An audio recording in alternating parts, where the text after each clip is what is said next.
and start with SB 1120, which is very concerning. Basically, some people say this would lead to the wipeout of single-family zoning.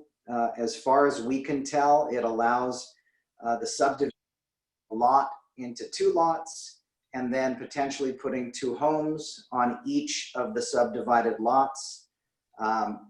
There's really no clear on further re-subdivision. So you have this sort of fractionating purpose, fractionating intent of this law to cram more and more housing on what had been just a traditional single-family property. A lot of it depends on what the size of the particular lot would be, but in addition to this sort of chopping in 2 and then potentially putting 2 on each of those halves, there's also the ability to have accessory dwelling units. It's interesting, the language says, quote, "A local agency shall not be required to permit an accessory dwelling unit." So that does not mean that a local agency has to actually restrict ADUs. It just means that they're not required to permit them.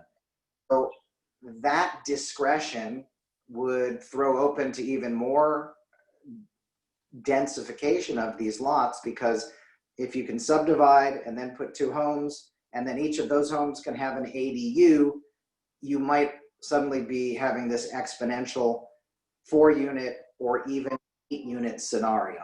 So, and that's not going to be, you know, anything other than market rate housing, presumably.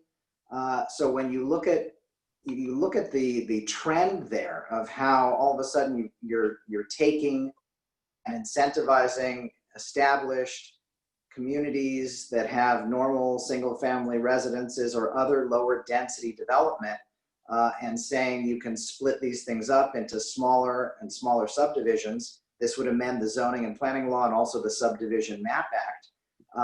You suddenly have a quadrupling or an octupling of density. You don't have to have parking necessarily for these new houses in the way that would be normally expected.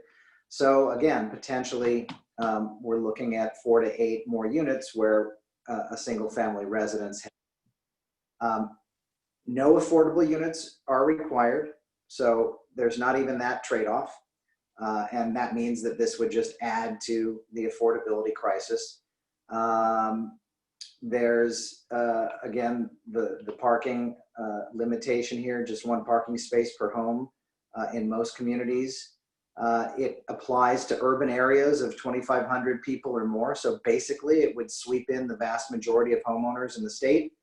And it would have a devastating effect on stable communities and make those communities far less livable. So that is 1102, and it's, you know, wrapped in wonderful sounding language, but when you peel the onion layer back, you see some very disturbing things. Thank you, Robert. I'm going to interrupt real quickly to say that we have 150 people on the line, so it's a good crowd, and that was a great description of SB 1120.